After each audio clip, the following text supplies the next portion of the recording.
Good evening. Presenting awards is a pleasure, but when you have the opportunity to present to a colleague, it is quite a treat.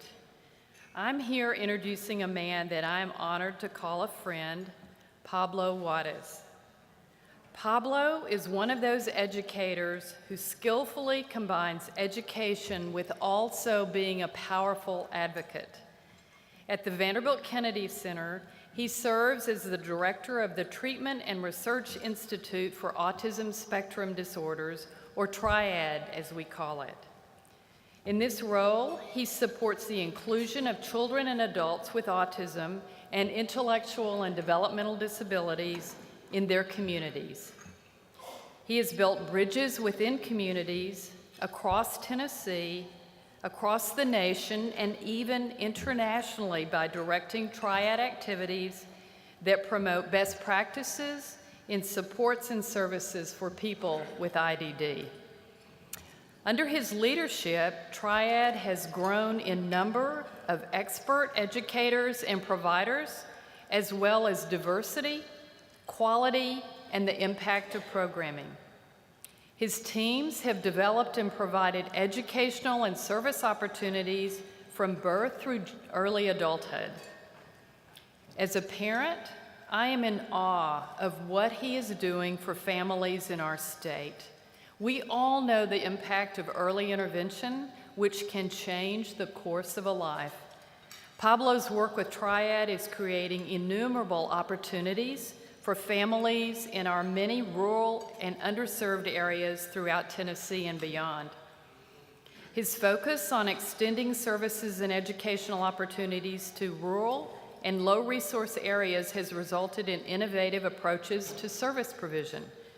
Through telehealth and telemedicine, his team can provide diagnosis and treatment to a family hundreds of miles away from Nashville, and that individual and family never had to leave their community or find a parking place at our medical center or our university. Pablo is also a fabulous dad, and he's a busy guy and extremely dedicated to the ARC's mission.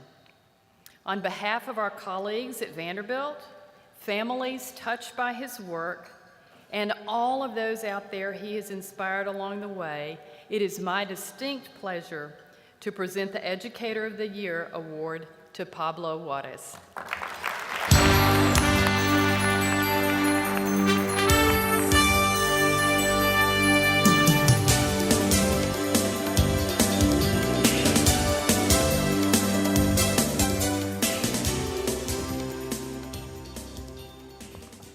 That was very nice. I had to write my remarks down or else I'd probably be up here for 15 minutes.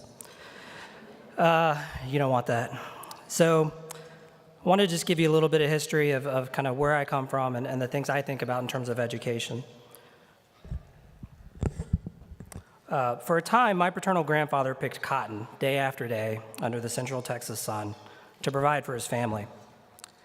He worked equally hard to learn enough English to eventually earn a better job as a janitor in the same elementary school my grandmother worked and his children, and then many of his grandchildren attended. It was his dream job. To serve children, including his own, and teachers, his neighbors, my grandmother. My grandmother, who worked as an assistant in a special education classroom, her job, as she came to realize, was often to teach many of those kids enough English to get out of special education.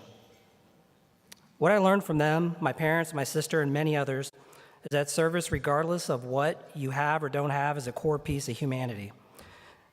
It's my pleasure and deep honor to be in a position at Vanderbilt Kennedy Center to serve and work alongside people, including those with autism and other disabilities and needs, including families, our educators, our medical providers, our communities.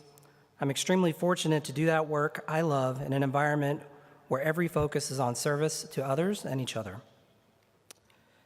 Pablo Neruda, a Chilean poet and Nobel laureate, once wrote of the magic of giving and trading the good things in life.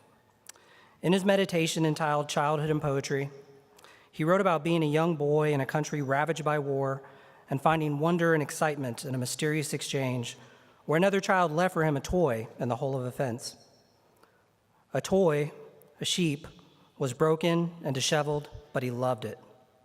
In return, he left a gift, which he deeply treasured, a pine cone, treasured because it was opened, full of odor and resin. In this Neruda allegory is an exchange of life. It's people providing a simple service to one another. That's what education is to me. It's a constant giving and accepting of lessons. It's the transfer and transformation of information, the teaching of skills important to the learner. It's the development and support of effective and efficient systems of education, care, and service delivery, especially within existing systems focused on sustainability. As an educator, education is the openness to always be simultaneously a learner. I'm constantly learning from people with autism and other disabilities or needs not met by our current systems of education and care. I'm constantly learning from their families, friends, educators, providers, and other advocates. In this way, I often feel like I'm taking all the toy sheep for myself and not returning enough pine cones to the world. You're giving me this anyway. So I humbly thank you all for the recognition as Educator of the Year. I'd like to thank the ARC, the Catalyst Award Selection Committee, my colleagues and partners at Vanderbilt, like Elise, the Tennessee Department of Education, the many important partners working to improve systems of education and care in urban, rural, and low-resource areas. This includes the wonderful work by the ARC of Tennessee. I'd like to thank my leaders and teachers, my parents, and extended family who taught me early on to recognize the gifts of service and learning. I would especially like to thank my wife, Nia, and our children, Mary and Castle, for their ongoing support and teachings. When I mentioned to Nia, for example, that I need to go into Appalachia or inner city Memphis because I have to better understand the needs of those communities, she simply asked when. That's no small question given her busy job and our two young ones. Finally, a sincere thanks to all of you for sharing this moment with me and all the other award recipients. Thank you.